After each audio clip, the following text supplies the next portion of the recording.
All right. Tell me you're joking. Today's going to be fun. You've already read your dashboard. You know who the guest is. We've been trying to do this for a while, and like so many other things, it's those sayings where the cobbler's kids' shoes have holes in them. Guest today is a very, very close personal friend, family friend, long term. See each other not enough. It's one of those things where you say, yo, you got to get together. We know we're always going to get together, but we never really are efficient at doing it properly. And finally, today, we're doing it properly. Mr. Matt James joining me today. How are you doing, buddy? I'm doing great, and I love this studio, by the way. This is the hideout. It's different, isn't it? Like windows, light, much different than the last studio. Last studio had no windows. No, and the decorations are just phenomenal. It's kind of like, you know this. I mean, you grew up near the family. This studio is inspired by my dad's truck office.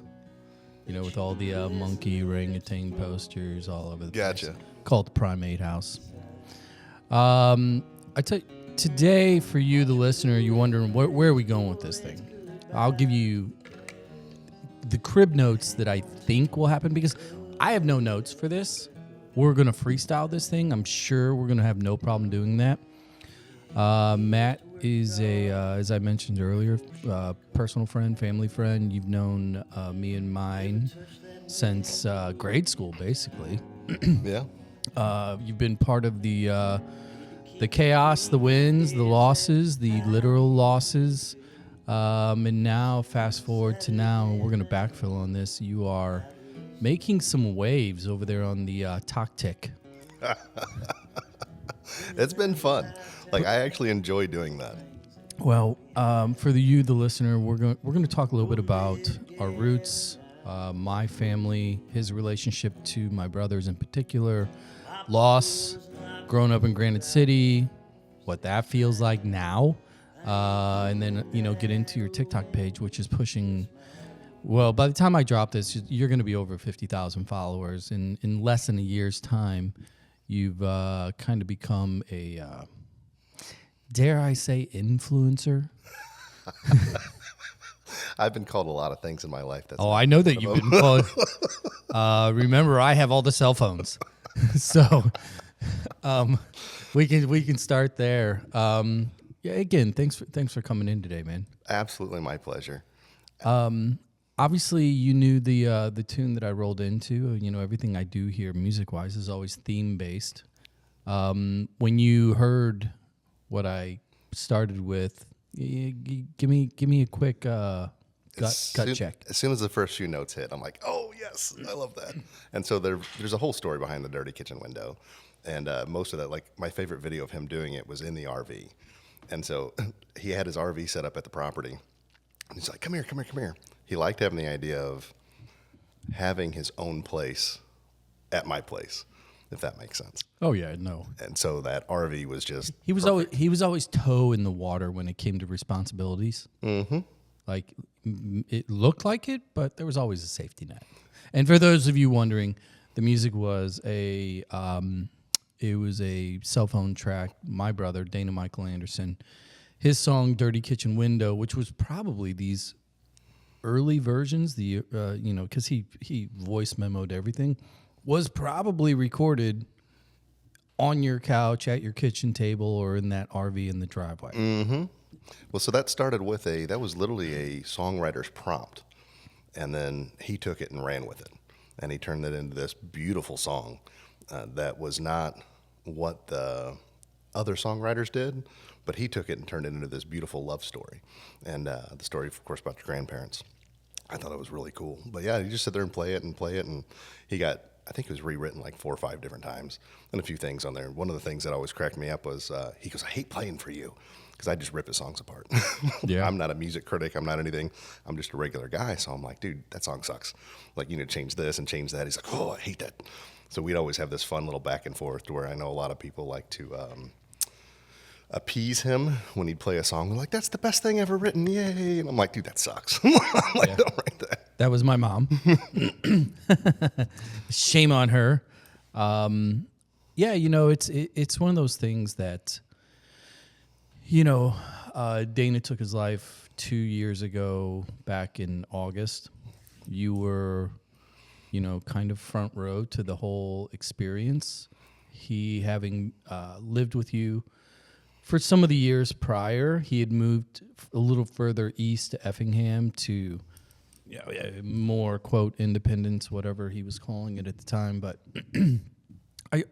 maybe we start there, kind of in the middle, because obviously that's you've been around for all of the losses, Mom, then Dad, then Ryan, then Dana. Finally, talk a little bit about, for you, maybe just what does it mean to you now, 2.5 years later after Dana? When you think about him, when you think about that moment, what does it mean to you at this point? No, you're gonna make me cry. So I guess the big one, I'll just jump right into, like, he was ready to come back. Like, we had talked the day before he died. He's ready to move back to the farm. He's like, "I just want to be back on the farm." I'm like, perfect. And so when I got the news, I was literally celebrating my birthday when you called me. So that was and it was the first, I just retired. I retired in March, and we had set it up to where I was finally able to go to the music festivals. He'd go to music festivals, and I'd go to work, and then he would watch the farm when I'd try to go on vacation, and it worked out really beautifully. But we were finally able to start going to music festivals together. And we even argued about the RV. He's like, "You're not sleeping in the RV." I'm like, "I'm sleeping in the RV." I'm like, "We're doing this." And so we'd fight over that stuff. And so the first music festival that we were supposed to go to together was in September. And then after he took his life in August, I was like, "Fuck it, I'm going to the music festival. I'm doing it anyway," because I'd never been to one. I'd never been to the folk festivals that he had started. And so I've been continuing to go to that one. It took a long time, and it still feels empty. Like, everything at my farm, he had a hand in. Like, we built the deck together. We built the pens together. Like, redid the house. There's no carpet in my basement right now because we literally, he ripped it out because he got mad. He's like, get the shit out of here. And he just started cutting it up.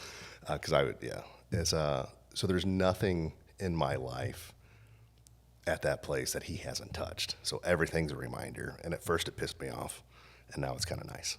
So I want to ask what you've gone through since, as it pertains to through him, but suicide in general, because it's such a misunderstood, taboo subject that those that have not been close to it, I think, just have concepts of what it means, what it is, why it happens. And I think for me, I not that I have clarity, but I think I have a better idea of, why it happened, in his particular case, but why suicide happens generally speaking. You as a, retired military member as well, obviously that particular demographic, it's almost as if it's veterans and musicians that get all the headlines. Just to be clear, I'm retired, but not from the military. Yeah. Right. Well, you serve. Prior service. You're not serving now. No. Can you? So kind of true. No. But when you think about suicide through the lens of your front row experience, how do you describe? I think there's a lot of ways that when people have this idea that no longer want to live, sometimes it's justified, and people don't talk about that enough. Sometimes it's like, I just don't want to do this anymore. I don't want to play the game. And so we look over that quite a bit. And the people who do are just down and out or having a rough time, don't feel like they have another out, those are the people that we can reach. Those are the people you can talk to. And it feels, what I wish most people who would consider suicide, I wish they would think this before they go, is what are you leaving behind? And that's the part that hurts the worst, because you are not there to pick up the mess you fucking made. Well, you remember I told you what the coroner said to me that day when, we were trying to find answers in a short period of time, literally, like, what the fuck, because there was no letter. There was there were lyrics. There was not a letter. But she said something that stuck with me, and I talked to you about this, where she's like, when people go through these roller coaster of emotions, and if they are thinking about suicide, when they are sad, typically speaking, when they're at the bottom, when they're depressed, they are not strong enough to go through the act. Therefore, when they do have a semblance of confidence, of strength, whatever, inner will, and those demons are still there, that's when they're strong enough to actually go through with it. When I told you that, in your own experience with maybe him in particular, I agree with her, but I want to get your take on that. So he was finally happy. And I know that sounds strange, but come to find out, that's actually the case. Like you said, a lot of people who take their own lives hit that happy spot. And then they're like, okay, now's the time. And so, Dana lived his whole life on the edge of, he purposely lived his life on the edge of misery. He did that to himself on purpose because he said that's where he found his songs. That's where he found his writing ability. Well, let's not give him a full hall pass. And I don't mean to speak ill of the dead, but I think I kind of had that right. Right. I think a big part of it was also the unwillingness to do, quote, the work. Well, the months prior, so there was always a disaster between the two of us, like something going down here, something happening here. There was always a mess. And the lad, right before he wrote Headstand, so he'd come over to the house, and he was still living in Effingham at the time. And he comes over to the house, he goes, I want to play you something. And he plays it, my kid's there. And I was like, so what else is going on? He's like, nothing, everything's going good. I'm like, everything's going good in my life too. And he goes, holy shit. I'm like, we made it. Like, we're happy. Like, holy shit. Well, let's argue. What do you like, this is awesome. No, we don't have any fires to put out. And then, he came back by next month or so, and same thing. I was like, you still doing good? He's like, man, I'm doing great. I'm like, I'm doing great too. I'm like, this is fantastic. We finally hit it. It felt like we'd accomplished something. Like everything was finally going smooth, fitting where it's supposed to go. And then towards the end there, he's like, I'm done with Effingham. I want to come back to the farm. I'm like, sweet, let's do it. And then it was like, I'm done. You were finally happy. Like, you were finally there. Like, you were finally happy. What the fuck, man? Yeah, so many people have asked me, politely for details, and they were wondering, insight. What were the markers? And to your point, I believe he was writing the best music he was ever writing. I believe he was performing as good as he had in a long time. I know for a fact financially he was more than stable. Like, he didn't have that typical or stereotypical, like, starving artist, baggage. And don't forget, happily sober. He was sober and happy about it. Maybe that's what made him. But he chose. He's like, I'm going to try this dry January or whatever it was. And then that kept up for years. He's like, I just don't feel like drinking anymore. I'm like, yeah. Okay. And so he'd come over to the house. I'm like, you want a whiskey? And he's like, no, I don't drink anymore. I'm like, well, I'm still going to offer, like, whether you drink it or not. Do you, and I don't want to make this about him the whole time, but I was just kind of like, because we've had a lot of conversations about the event, him, things, misses, etc. But we've never really discussed the process, right? And what I mean by that is, like, having gone through it, do you change your own personal process when you come across people that say they're sad or appear to be sad? Have you learned from that particular experience, and have you changed the way you communicate maybe? Because I catch myself doing that, but I'm wondering, because you were so close to the whole event, have you changed at all? Oh, I've changed quite a bit in ways that I can't really put into words. And what I mean by that is, like, the way I view things now. Once again, you feel the plan was for, years down the road for me to die and he can write songs about the farm. And so I'm like, hey, you screwed up the plan, man. But no, everything, like my interactions with people, you start looking for signs, because that's the thing that people don't talk about, is when you're left behind, it's that guilt of, could I have done more? What could I have said? How could I have handled it different? And there's no right answer to that. Maybe you could have, maybe you couldn't. But when talking to other folks, when I try to be kind to everybody, this has been a rule of mine for a long time, except when they don't deserve to be kind to. When people are actively trying to be mean to people, I'm like, okay, yeah, I'm your guy. That list is growing. But as far as my everyday interactions, that really hasn't changed much. I did recoil for a long time, and my birthday will never be the same. Like, that's just one of those. It's not a good day anymore. But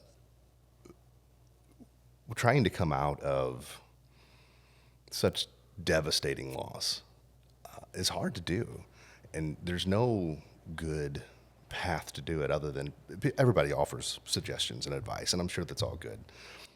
Or a casserole. You want some food? No. Eat the pain away. Yeah. Right. But there's no true golden rule to do it except just to live it.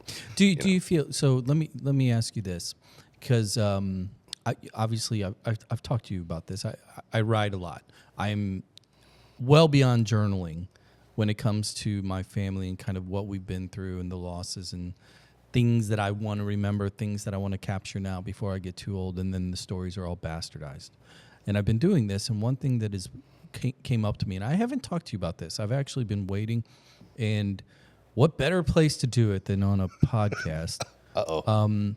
I've started feeling a weird tinge of guilt when I think back with my brothers in particular. Because obviously you grew up closer with Ryan, same age, school together, classes, everything, getting in trouble together, et cetera, et cetera, et cetera. You know, and then at some point there was a transition in lives, paths in which Dana became, front and center, with you as a roommate, et cetera, et cetera. But for me, I look back and I grew up obviously with both of them in a much different way. And I'm just gonna say it. I miss Dana more than I miss Ryan. And I'm trying to figure out, and I think I know why, but I want to just get your initial reaction to that simple statement, because you know all three of us extremely well. I need a psychoanalyzing moment here, Matt. Well, when you're close to people, that's you kind of figure things out, right? Like who do I associate with more and who I identify with? And so Ryan was hard to identify with in the end. So after I got out of the military and I came back, Ryan was still working at the mill. And then I started working at the oil refinery back and forth. But when you work those jobs, you just dissociate from normal people. And Ryan stayed in that mode. And so for me, whenever I get a day off. When you say dissociate from normal people, are you implying that like the shift work or the 100%? 100. You're in your own little vibe. Like, I mean, when you're working 2 on, 2 off, 3 on, 2 off, 2 on, 3 off, like, and then you're switching from days to nights, nobody can keep up with your schedule. And so you just lose friends. I mean, you're like, hey, man, you want to go out? They're like, it's Tuesday night, man. So there's a whole... or Tuesday, 9 a.m. Right. Hey, I just got off work. You want to go drinking? Right. And so it's a totally different lifestyle. Yeah. And so I tried to, being in that schedule, I tried to get a few days a week where I just went out and tried to be social again and the whole nine. And it has a lot of drinking involved, of course. And so me and Ryan's schedules just never really matched up. Yeah. After that, there was one of those, like, if we got a night together, it'd be like once every 4 or 5 months we'd get to hang out, where Dana just was there all the time. I do find, too, the other part of it, and I'm sure we're going to talk more about this in a little bit, is kind of the current state of affairs and the effect that current events, politics, et cetera, have on this. And within that world in particular, the union world, kind of the Rust Belt union world, and what has happened since... really accelerated with, obviously, Trump won in 2016. I find myself through him initially, like, it was really hard when he was off to just kind of have normal conversations, right? And I found that to really have expanded beyond not only him but others that are kind of in that world. Well, that's and that's where you came from. You were in a fucking oil refinery. Mm-hmm. Same thing. Why do you think that is? So people started to identify their ideology with their personality, and almost like they do sports teams. Like, and so even though you don't play for the Ravens, you wear the jersey, you do all the stuff, and like, go Ravens, right? And I don't even watch sports. I'm sure that's a team, but I'm almost positive that's a team. Baltimore. Okay, good job. There we go. So it becomes an ideology, becomes a personality. And so everything that team does is good for them. And any attack on, hey, don't you think that's wrong? Like, nope, that's my team. So we've taken this personality thing, or taken an ideology and made it a personality. And so any attack on that becomes an attack on their personality. So it's almost like how Christians send people out to go be missionaries. They don't send missionaries out to join more, get more people. They send them out to reiterate the fact that everybody's against you, and therefore we're the only safe place for you. And I feel MAGA did the exact same thing, because every time they'd go out, they'd be repudiated by people going, that's wrong, that you can't do that, that's illegal, you're morally corrupt. And they're like, oh, nobody gets it, but my team does. And so by repudiating these guys, they still get that validation then that they're actually right. Yeah, what really confused me, in conversations and debates with him in particular, was you could take a whole long list of things, and you could justifiably point a finger at blue team for certain issues that unions in particular had. Go back to NAFTA. NAFTA was great for the U.S. consumer, not good for the manufacturing community. We now know that in hindsight over the long run. But the one thing is, like, kind of the thing that made unions, strong was really kind of the protectionism of the workforce, of the labor contracts.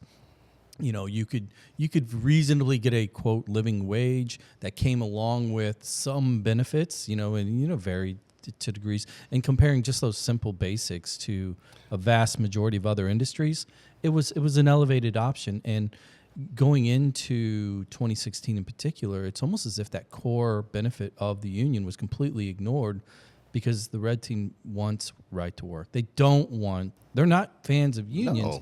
No. So the identity politics, why do you think that went sideways? Okay, so unions for a long time, a lot of them, I'm not talking bad about unions, but anybody in the unions will know that some of them went corrupt, and it was easier for the companies to buy the unions. Yeah. So they were just basically puppets. Not all unions are like this. I'm not knocking unions. Unions are there for a good reason. But people within the unions were saying, hey, look, the union's not doing anything for us.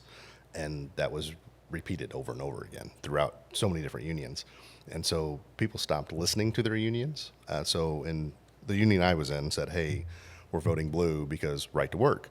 And yet half the guys in the union are like, no, we're voting for the guy who speaks at a third grade level because we understand his words. And that's what they went with. So they actually went against what their union hate told them. immigrants. We don't like, protesters, pronouns, pick your poison. That guy makes us feel smart, therefore we're going to go with him. And so we saw that within the unions. We're like, hey, but he's for right to work. Like, what the hell, man? This is against what we're, as a union. Like, well, we don't care about the union anyway. As they're making union wages, it's like, what the hell is wrong with you? But they voted with their, for lack of a better term, their whiteness more than their anything else. Well, and that's the thing, full circle, coming back to, I started this with talking about Ryan. I saw that. I saw that in him, and I think you did as well. How did it make you feel that your childhood friend that kind of went the same path as you, where do you think the divergence occurred? The other, right? And so there's two ways you can look at the other, right? Is that they're on the other team, or you can recognize the other is just me in different scenarios. And so if you recognize that the other is not your enemy, that it's actually you, whoever you're looking at on the street could be you, given their circumstances. If you were in their circumstances, you'd be that person. And if you recognize that, you go, oh, maybe we should do good for everybody because everybody benefits. Or you can say, they're the other. They're the reason my life sucks, right? And so there's two ways to look at that. And I think Ryan chose the other as the enemy instead of as could be me. Yeah. Yeah, it was, it became very difficult because, you want to, you grow up, you love, you remember all those things, but all of a sudden the person that was raised in the same house by the same parents with the same principles, same values, same morals is not the same person. So this is the part that gets me, because nobody on this earth can doubt that Ryan was just a good dude, man. He was just a good human being. Loved he'd give you a shirt off his back, no problem. And how do you take a guy that is that good and cares about people and make him go, well, I want to vote with this guy. Like, well, let me ask you a direct question. Blows my mind. Let me ask you a direct question to the two of them. Sad and mad. When you think of Ryan, are you more sad or more mad? In hindsight, same question for Dana. Loved Ryan. His lifestyle choices, I'm not knocking him whatsoever, but he loved to drink. He loved to smoke. Loved to eat cheeseburgers. That doesn't typically extend to a long life.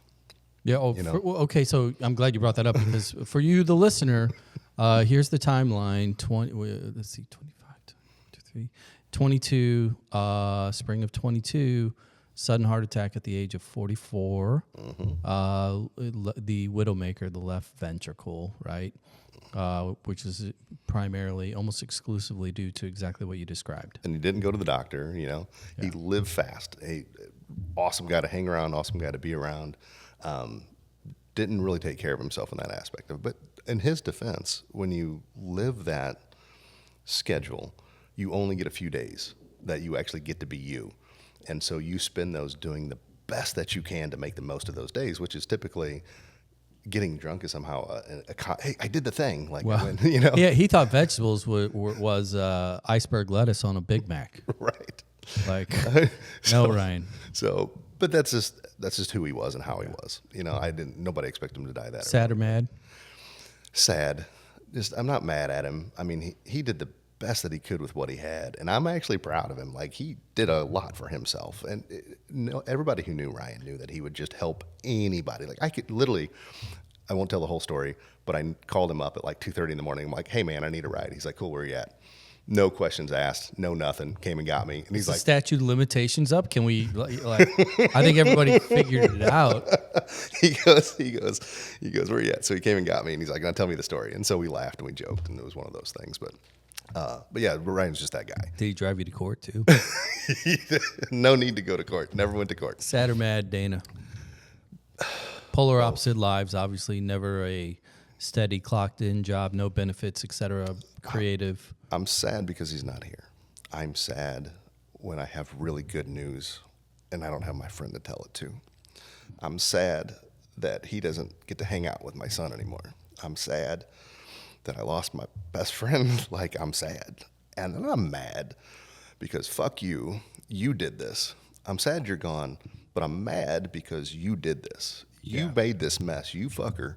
You did this. Isn't that really, I earlier I kind of started with kind of the understanding of what suicide is, beyond the act, when you think about the process of suicide, and in hindsight, when you exit out of the act, that's it. I too, I am sad for what happened to Ryan, and I miss him. I'm not mad. Not mad. I am definitively mad at my brother Dana. Wholeheartedly. So that was his choice. And so I look at it like this. If he were to steal my car, I would be mad at him, but I could forgive him. Anything he did, I'd forgive him. And this one, you did a thing that hurt me negatively. Yeah. So from a selfish point, I'm still mad. You stole all the memories that we could have had. You stole the music festivals. You stole the future songs. You stole all the impact fun on the stuff. kids. Mm-hmm. Yeah. All right. Here's what we're gonna do. We're gonna take a quick break. When we come back, we are going to get off all this mopey bullshit. Okay. And we're going to transition into your life as a TikTok superstar. Talk about the lovers, the haters, the concept, what you're learning from it, what you're learning about yourself, what you're learning about America, because I see the numbers. There's a lot of numbers. And we'll go from there. And appreciate you listening. If you're out there, like, review, follow, share. It's all free. I say this often. I've got very low self-esteem, so when you do those things, it helps me out. It's therapy. It's cheaper than a therapist. See you on the flip side.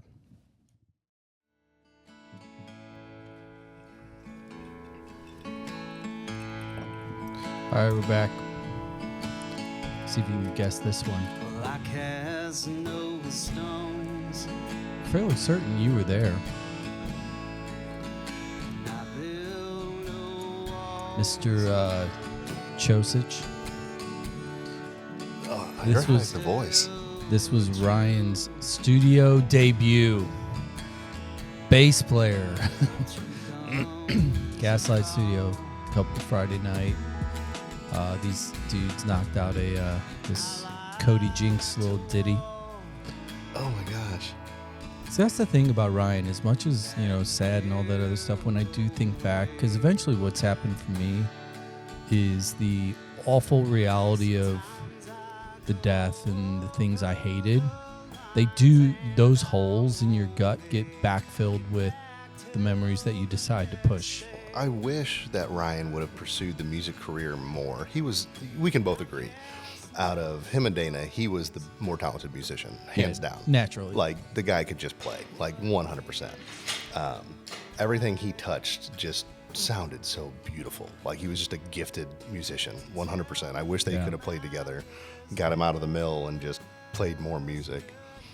But there was one, I wanted Dana to record Ryan. The only song that I know that Ryan actually wrote from start to finish was that A Little Bit of Me and You. Oh, I got it. Did he play it? I have it. It's on a flash drive, but yes. Dana did play that? No. I have Ryan recorded it. Okay. At Gaslight. Okay, good. That's one of those that has to make a. I have to wait till somewhere. his kids are of age, though. Completely agree. That was great song, though. Well, so coming back in, I didn't want the listener to think that I only loved one brother. I loved them both. I hated them in different ways. So I decided, there you go. A while back, obviously with Dana being the musician kind of front and center, social media for him was, he just didn't do it. He didn't want to do it. He didn't like it. Oh, we fought about that all the time. He wasn't good at it. And, you, I'm sure, were reminding him the same things I was saying, like, okay, you're a musician. Guess what? If you want people to hear your music, they got to find you. And the easiest way for them to find you in today's world is social media. We had that fight over, I'm like, dude, you're going on your RV trips. Videotape that shit. Videotape when you stop at a gas station. People want to know what's going on in the life of a musician. They don't just want to hear the music. I mean, we do, but we also want to know about people now. Like, the cool thing about this day and age is that we actually get to know about the people who are singing the songs, the people who are doing the things. We can see who they are as humans, and I love that. Well, I think for me, because I wasn't early in on Facebook and MySpace prior to that. I didn't care. I was very, very busy. I was more interested in actually being social than social media. Right. But eventually, primarily through Gaslight, the studio, and working with artists and other things, and frankly trying to market and advertise for that space, leaned into it more and more and more. And then obviously my personal background of, a degree in political science and economics, and I like debate. I like arguing. I like politics. And so, I dabble on that front as well. And for me, I realize, like, because there's two types of people when it comes to social media. There are readers and there are creators. And I think the ratio is something like 96-4 is the actual, like, track number. 96% of people don't ever create content. No pictures, no posts, no words, nothing. Scroll, click like, that's it. And then there's those that make. And we were talking a while back, this is, really prior to Dana's passing, but it accelerated after as we were kind of around each other more. I kept looking at your lifestyle, your personality, your interests, from the peppers to the farm and the animals, and frankly, just some of the cray-cray that you lean into. Naked hippie in the woods. There you go. You said it. I was waiting. I'm like, do we go there? And my initial suggestion was, dude, that's the shit that you're like. You want to go viral? Do that. You and Gandalf running around. But you were apprehensive out of the gate. Because you were like, I don't know, it's a typical response. Look, I do my thing, right? But at some point you're like, fuck it, I'm going to try. Well, so I like my private little life. Like, I've accomplished all the goals that I wanted to. I got my farm, I got everything. I'm just happy in my own little world. But I Retirement. feel like retired. I feel like the dog who caught the car. And that's kind of where that came from. It was like, oh, I got everything that I wanted. Now what? And then people were always saying, you especially, like, hey, share your life with people. Like, and here I am telling Dana, share your life with people. And he's like, well, but I said that though, not from the standpoint of there are voyeurs out there, or Right. that you need to like be, boisterous or braggadocious or whatever the word is. I sincerely thought, I'm like, I think it'd be a cool outlet, not only for you to kind of, especially after Dana's passing, to be creative, because I knew you were retired too. And there's only so many times you can go out and feed the turkeys or whatever, right? But also, I legitimately thought that your personality and kind of your mindset was something that people would benefit from. And thank so when you started it, can you take a second and, describe, it's like what is it? Bungee jumping, right? Yeah, everybody can strap up and walk up to the edge. It's another thing to jump. So I love storytelling, and a lot of this comes from that. And so I tell stories about the goats and the shenanigans that go on a farm on a regular basis, and people just laugh. They're like, "Oh, that's funny. I wish there was video." And I'm like, "Okay, well then I'll start making videos then." One of those type deals, and it was mainly just to get some of the shenanigans on the farm, and then it turned into more political stuff. And it's hard to say, "Hey, look at this cute animal." When people are losing their rights, when women are being stripped of rights, when ICE is hitting the streets, it's hard to. I can't be silent in this moment in time. The grave will provide plenty of time for silence, and I wanted on record that I did not keep my mouth shut, that I fought the good fight as long as I could. That to me is important. Like I can't go, well, which side was he on? Oh no. If you have to ask that, then I'm not doing my job. I'm on the side of humanity. I'm on the side of people. I'm on the side of Americans. I'm not on the Trump side. So it's one thing to care, to have opinions, to be willing to have the debate, to sit in the pub, and whether it's a classmate from 30 years earlier or a newbie that you just bumped into, to have those discussions, and at times they get heated and elevated, and then they go back down and everything else. It's a whole other thing to script it in your head, turn on a camera, talk to the wind, right? And try to get those points or thoughts or ideas across. So when you did start kind of shifting from, look at my turkey, not that one, this one, into abortion rights or voting or whatever, right? Did you feel you were good at it? Did you have to practice? Did you write it down? So I started writing my scripts up like, hey, this is what I'm going to say. I'd hit my points out, and I'd hang them over here and make sure I hit my points. And whenever I put effort into it like that, I didn't get any traction, which is fine. I wasn't doing it for traction. I was doing it for me. But of course, if you're saying something, you want people to hear it. And I think that's where a lot of people get confused. I'm not attention seeking. I just think that something needs to be said. And if nobody else is saying it, I'm going to say it. Yeah. And try to get it out there. And so I just stopped writing scripts.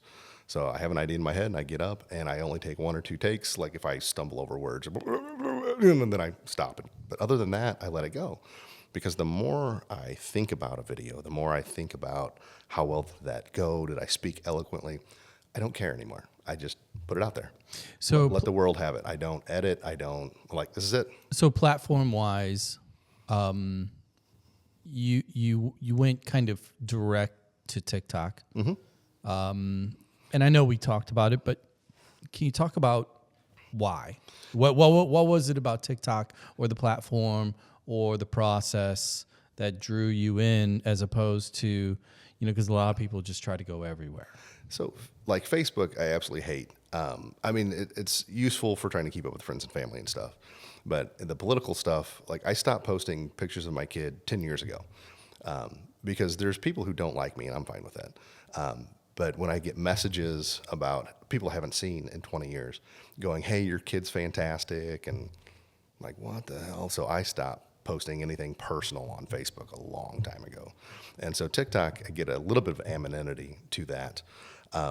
But the reason I like TikTok so much, because I'm ADD as fuck. And so I'm able to scroll. Yeah. I'm able to get bits of information. Turkey, right. I'm like, yes, I like that. I watch that. And so it's a great learning tool if people use it that way.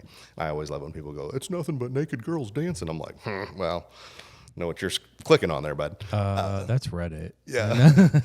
like there's a lot of neuroscience. There's a lot of physics. There's a lot of astronomy on mine. And so that's what I like. I thought, well, I'm enjoying this so much. I'll just want to be a part of that. So if I can be educational, if I will, or share my opinions, I'm going to do that. So let me ask you this, because when you do create content, I know this feeling personally, like you have an idea, you feel really good about it. And that, much like you, I don't take notes. I do tend to just kind of freestyle, good, bad, indifferent, whatever. But there's a point when you're doing it, for me, where you say what you have to say in your head when you know that you kind of hit what you were trying to say, right, and you're done, and you hit, you stop the recording, you do a quick edit, you put your copy in there, a couple hashtags, and you send it off. That's all truly a singular conversation where you're talking to nobody, right? And then once it goes out, I hate that feeling of like, does it resonate? Because it's one thing when you're sitting down with somebody and you're having a conversation, you can feel the vibe. You can read them. You can read the body language, like, oh, are you really saying that? Or like, oh my God, I agree, right? So for you, given that you're such a social creature, early on when you're putting it out into the void, and maybe there's little to no to none, coming back, how did you personally kind of react to that, and what was the motivation to continue to, I have words? The motivation was just, for me, it was a lot of for me. Anybody liked it, didn't like it, didn't really matter. If I feel a message needs to get out, I'm going to put it out. If I want to talk about something, I'm going to talk about something. If I want to get something off my chest, I get it off my chest. And because I started noticing, like, it wasn't just the big creators that I really liked about TikTok. It was the guy in his garage really proud of the wood dowel that he just made, or the lady, she's first-time duck owner, and she's like, hey, does anybody have any suggestions? And people just run to the comments like, yeah, I take care of the ducks. Like, yeah. It's like a weird little butter. It's like a weird little community. And I thought, this is fantastic. And I just wanted to be a part of that community. I wanted to be out there, and if I resonate with people, great. If I'm not your cup of tea, that's fine too. And it is harder than having the conversations like you talked about, because I've spent a lifetime trying to learn how to talk to people, and you talk to them at their level. And so no matter on any conversation, any topic, no matter how skilled you are, knowledgeable on any topic, it doesn't matter. It depends on who you're talking to. So if somebody says, hey, I want to know about philosophy. Well, what do you know about philosophy? And then you start to have that conversation. If I'm going into, a fourth year philosophy, it's going to go right over their head. So they're not going to get anything from it. I'm just going to look like a pompous ass. So you talk to the people where they are on whatever subject. So in your case, because obviously I see your videos as we are friends on TikTok, you tend to, I would call it, deliver loosely. And what I mean by that, you might have a subject matter. You might have even like a policy or a singular idea that maybe you want to delve into, but more often than not, you really are talking from 10,000 foot view of kind of, I don't get this shit. This is, you're very, and I hate to use the term generic, but your delivery is a entertaining generic delivery of kind of like a what the fuck. Mm-hmm. And so compare and contrast, when I put stuff out, I tend to get in the weeds of, I want to talk about this thing, and here's why, and here's the numbers, and I know, I'm right, you're wrong, right? And only I'm saying it to myself, right? But I tend to be on more of a through line. You're not. You tend to be more on a horizontal plane. Are you aware of that? Is that purposeful, or is it just you being you? As soon as you said it, I got it. I'm like, oh, okay, yeah, that makes sense.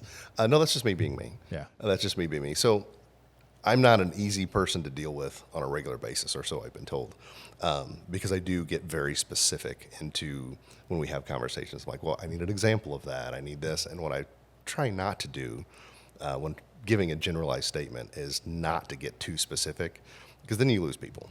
And if people want to have that conversation, and I get stuff in my DMs, and guys says, hey, can you explain this a little bit more? Oh, yeah, 100%. And we talk about it a little bit more. But for the generalized group, it's usually, that's a good way to put it. It's very generic. It's out there. So let's talk about that, though, because here's what happens. Once you're consistent, because I always told you, I said, if you're going to do this, I gave you 2 rules, remember? I said, if you're not having fun, don't do it. And number 2, if you're going to do it, make sure you do it consistently. You have to just keep doing it, right? because that's the algorithm's favorite thing is a giver, not a taker, right? And you did those two things. And what happened is here come the followers, here come the comments, here comes the engagement. What have you been surprised by the most? Because again, probably by the time we're done recording this, you're probably close to 50,000. You are at 50,000. What surprised you most? The following, supporters, fandom, or the haters? So the haters always crack me up. What I do like about it is the community, is the amount of comments that people come in and with great ideas. And so people want something different. People want change in our society right now. Well, wait a second. When you say great ideas, what do you mean? Give me an example. So I made a TikTok about what comes after. Like, how do we deal with this not happening again? Like, do we change the Supreme Court? We set up a few things like that. And then people would come into the comments with their own great ideas. Like, how do we reform this? How do we make this happen? And so that I love because people are being engaged in, hey, how do we change society as we see it? Like, how do we make it better? Mm-hmm. And so there's all these people out here that maybe don't make videos that just want to comment on stuff. And they have great ideas, and that needs to be heard more often. So there's a lot of people who want to participate in changing of our society. And even if they're not on the surface, they're there. So, but the haters are always cracking me up. I'm with you because it's, well, in fact, I actually chimed in on a little post earlier today. It was a friend. He leans middle right, made a comment about, it's all broke. Look what they're doing. Talking about his own team, the red team. This is wrong. Can't we all just agree on at least that? And I was reading some of the comments, and everybody's like, "Oh, all the politicians, right?" And, until it comes time for them to defend their own. But I'm like, you know what? Here's where I would start: balanced budget amendment, ban trading, blah blah blah. Just a handful of really, my points, right? Right. And people immediately were replying to me like, "This is a conversation." Yes. And to your point, I think that more people. I mean, look, numbers don't lie. Billions of people are on these forums daily, reading all of this stuff. You see your view counts. I see my view counts. There are people that are engaging. Do you feel as if you're? Does it feel good to you to help them? Or it feels good to be part of the helping process, if that makes sense. Yeah. And so, I think I've spent a lot of my life. One of the biggest things for me was I'm always trying to help people, and one of the hardest things for me was learning how to say no. Because somebody would ask for help, and I'd be like, yeah, sure, make that happen. And I wasn't taking care of myself. And so that was a big part of that. And segueing back into that aspect of it, if I don't feel like posting, I don't. Like, there'll be days that go by where I don't post any videos. But in the helping process, if I can help somebody understand something, they help me understand something, we can get a better idea what's going on. And that's what this is, in my opinion. It's just a big conversation that we can all be a part of. So let's talk about your posts in particular, because obviously anybody that posts consistently like you are now, there's a certain amount of, especially when you scale and they start sending you checks, you're trying to figure it out. So my question to you is, what have you figured out as far as maybe what works? What is the platform like? What works for, oh my God, I can't believe the right amount of wrong, by the way. I love this question, and I don't care.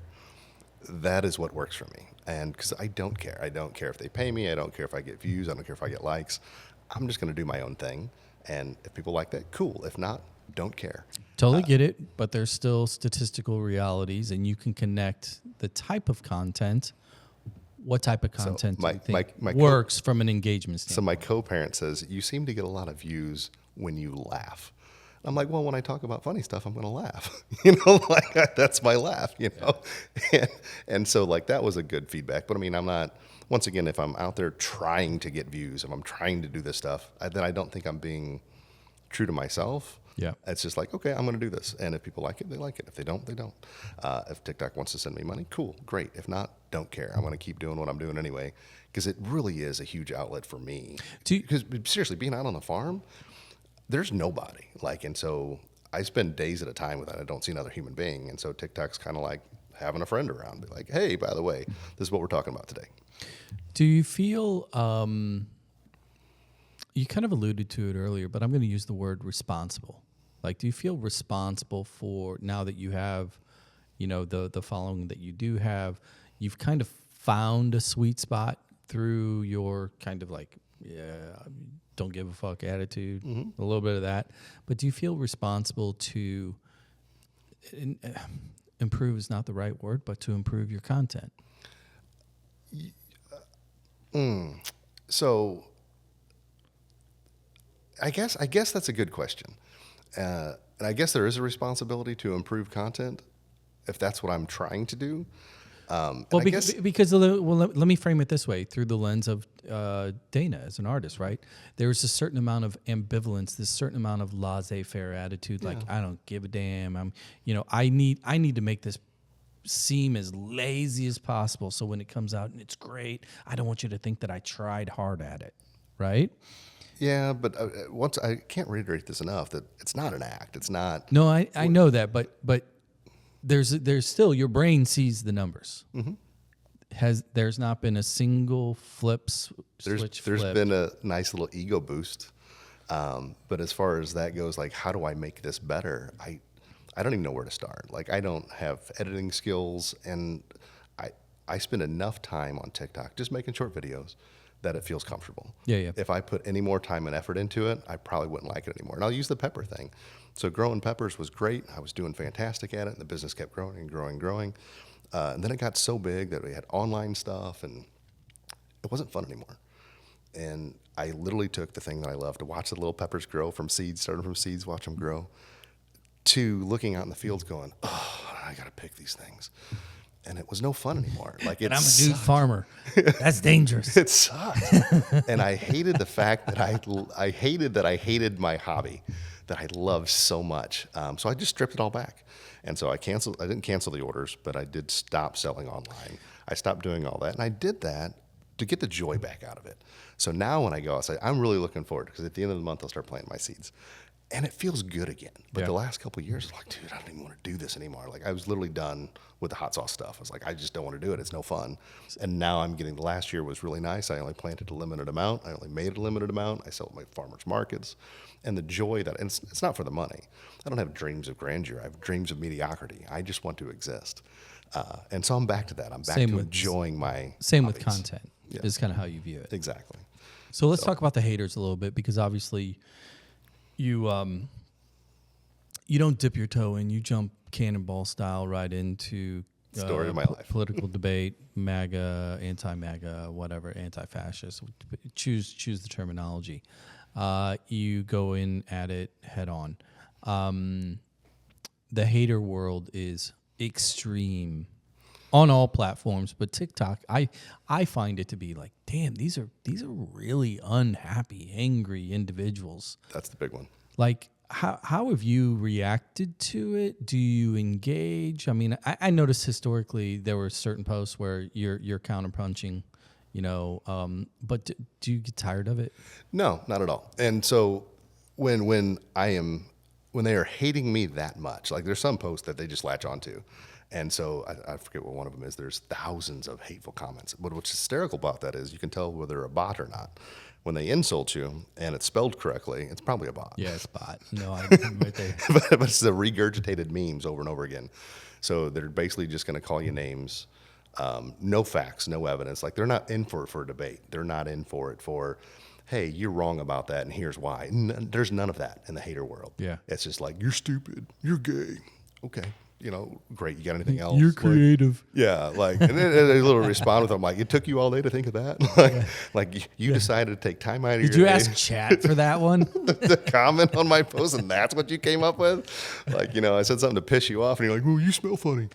Like, that's what you got. And so the hater world just cracks me up in that aspect of it. So if they want to keep hating on me, that's fine. That means they're hearing it, though. Are you surprised by the vitriol, though? Because when shift over to Facebook in particular, when you do, because you don't go there as often, but when you do, and you do kind of put your toe in the water on that front when it comes to these topics, the people that are engaging you are people we know that are kind of using the same broken, bad English, bad grammar. We know they're not bots because we went to school with them and they still can't spell. but they come at you. How does that hit you? Because that's your backyard. So I play the game like this. If they want to come in and actually have a conversation, let's do that. You want to come in and be mean and spiteful and hateful, I'll respond in kind. And because we do know each other, I probably know your skeletons. Like, and I'm not going to dime people out on Facebook over that stuff. But one lady, she was saying horrible things about me. And this is literally a person that I let into my home. She had a drug addiction. It was a friend's kid. And I'm like, hey, she was 19 at the time. She's like, I just need a place to crash. I'm like, I got you. We got her off the drugs. She stayed in my spare bedroom for a couple days, and then go back out into the world. Made sure I called her mom. Like, hey, your daughter's here. She's being taken care of. And she's like, okay, do you need anything? I'm like, no, we just got to get the stuff out of her system. And then like 2 months later, she's like, you're such a horrible person. I'm like, really?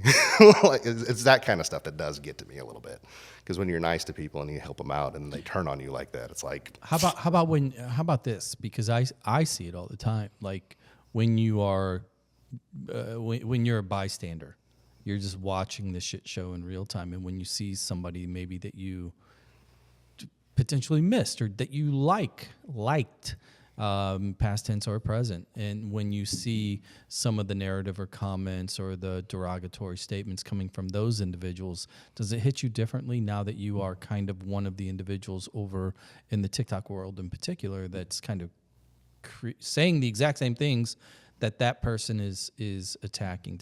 Where are you on that? not anymore. I mean, there's not a whole lot that people can say to me that I haven't heard before or I don't care. It's the people that you do help out, that have helped out in one time. There's been a bunch of folks that I have literally, and even no matter how much they hate me, I will never give away their business, or dime them out. But you're like, dude, I literally pulled you out of a slum, or I was there for you when your wife cheated on you. I was there for you when your husband cheated on you. And then to have those people turn around and go, I can't believe you're so mean or you're a bad person. I'm like, okay, all right, whatever. So whatever you got to do to tell yourself to get by, I guess that's okay. So if you want to make me the villain in your story to get by, if you got to do that, that says a lot about you as a person. I tell you what, let's take a quick break. When we come back, we're going to talk a little bit more about TikTok, wrap things up here on a few other fun topics. Matt. Good, because I got a question for you when we come back. We'll flip the script. Bring it on. Tell me you're joking here. Like, review, follow, share. Matt James on the flip side. See you in a second.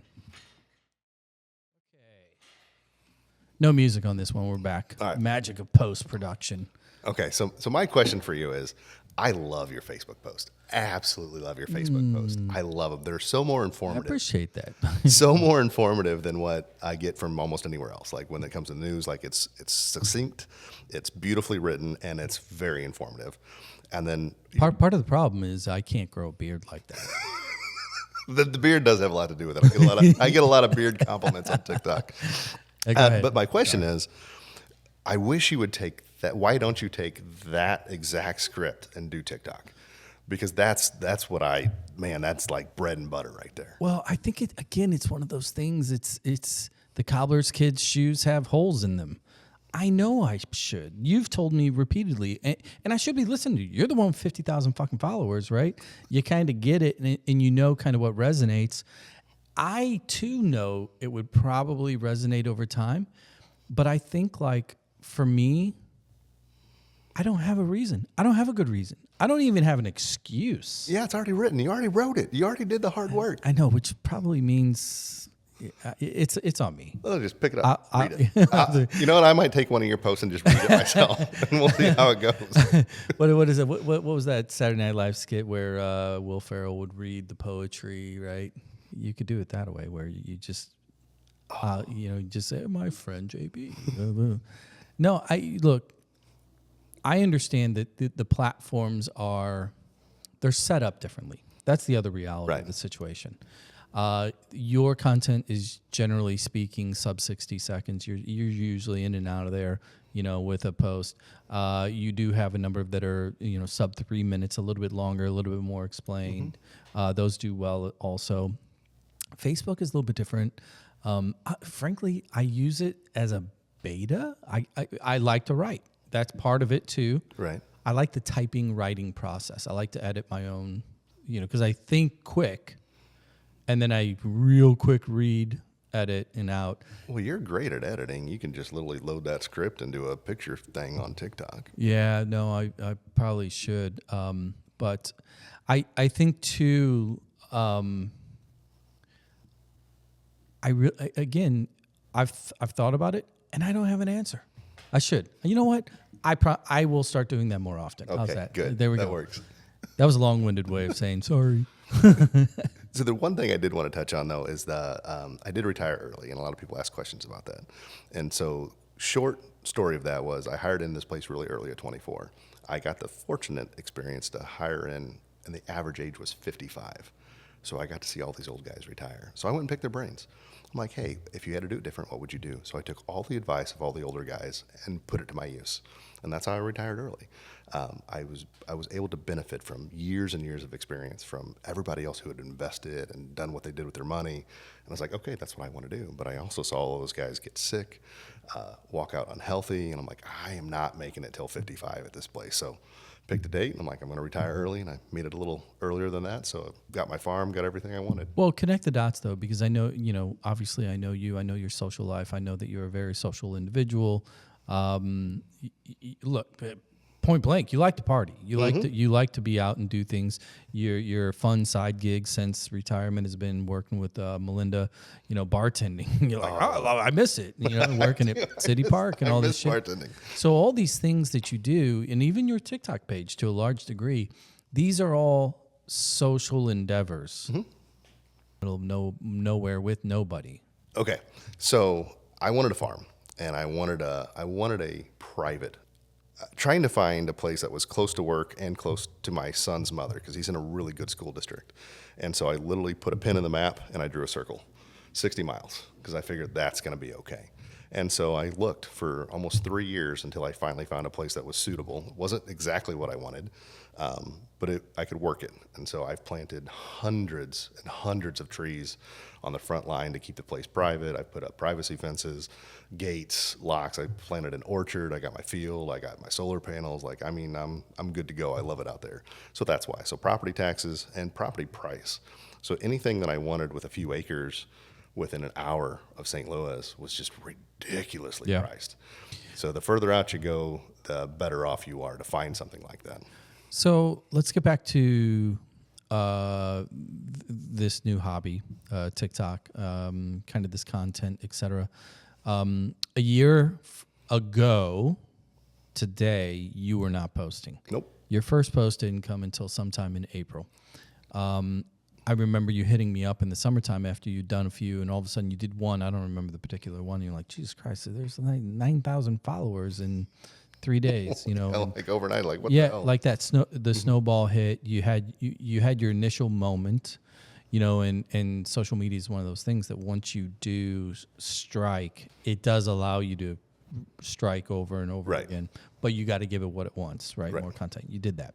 So that was a year ago. You were at 0. Mm-hmm. Today you're approaching 50. You're at 50.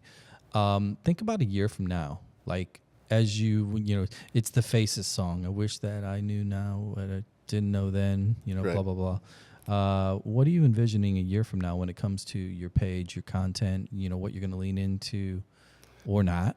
So I have no idea. One of the things that I found particularly interesting the last few weeks is so many people are asking for new representation. And so I've actually been kicking the idea around. I don't want to do politics, and I think that's why I might do it, to run for an office. I really don't want to. I don't want to wear a suit and tie. It's not my thing. I don't want a career in politics. I don't want but then again. Move to Pennsylvania. You could run for Fetterman's seat. Well, I can't be bought, so that's a good one. Nobody can give me. I get everything I want. Nobody's going to be able to buy me. So I think that's good, and so that's an idea that I've been kicking around, and I've noticed that from just so many people across the board, from reaching out from Facebook and from other places, especially TikTok, is we want more people, honest people, to run for politicians. We want to change the system. So you're close enough to the news cycle, and obviously, we follow each other. So you see a lot of the stuff that I share and that I talk about. When you think about yourself through the potential of that lens, I am thinking of Graham Plattner the ex-Marine that's up in Maine running for Senate. He's 40, tats, earrings, and he's a fucking oyster farmer, for Christ's sake. Right? Right? And he's progressive. He's way more of a, look, there's haves and have-nots, and all of us are the have-nots. Vote for me. It's kind of his approach. If you were to run, what do you think you would run for? What would you like to run for? And what would be your, if you had to pick a singular North Star or a single policy or a goal, what would that be? In a nutshell, humanity. Just human rights. Just basic freaking human rights. Like male, female, black, white, gay, straight. Doesn't matter. Every single thing, every law should apply to everyone. So if you have the right to your body, everybody else should too. And so our system is set up basically, if you're a straight white dude, you're okay. Everybody else, you know, and that has to change. Or if you're an underperforming straight white dude, then you have the right to blame somebody of darker skin that came in and did a job that you were never going to work anyway. Right. Am I close? It is so Do you need ridiculous. a campaign manager? If I did this, I would need a campaign because I have no idea what the hell I'm doing. Don't call me, man. I got plenty of enemies. But it's one of those things to where, like, I want to see more people who give a shit about people in politics. And then you say that thing to yourself, you know, somebody ought to do something. And you're like, well, fuck, I'm somebody. Damn it. You know? And so It's funny you use that term or that saying somebody needs to do something. Sometimes I feel that way. Not in a braggadocious way. Right. But when I do create content, because I get way more private messages of people that are like complimentary of a particular post or a thing or whatever that are not willing to put it out there publicly because they are also afraid of the taboo. And so I live in the middle of nowhere, right? And I can't tell you how many older gentlemen talk to me on a regular basis, be like, hey, man, I'm glad you have these conversations. Like, I'll be at the little local watering hole, and they're like, thank you for having these conversations. I can't say anything because these guys are all my friends, and like, I can't talk about it, but thank you, we're with you. So when I walk into a place, and there's 10 people in there, and 4 of them I've had private conversations with, but yet they're all together in that sense. It's really, really strange. But if you take that and extrapolate it out to social media, like you were saying, so many people are willing behind the scenes to go, yes, we are for this, but they can't say it publicly for whatever reason. And I'm not judging anybody. Everybody has their own reasons for doing stuff, but we do need more people to speak up. Are you feeling, because here's where I'm at kind of in the current climate. I do believe there are a lot of risks, legitimate risks that are legal risks, that are structural risks, you know, with some of the things that are occurring out of this administration.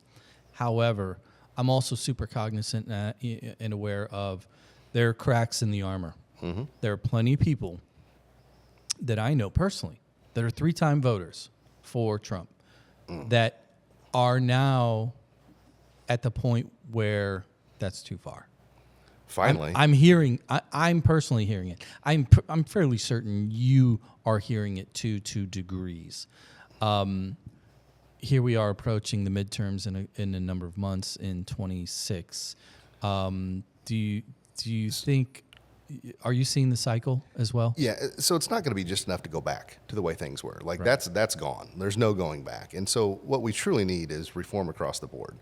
And to the point to where I know there was a comedian, I think it was Robin Williams, he's like, hey, we need sashes for people in government. And he said it as a joke, but I'm dead serious. I love that idea.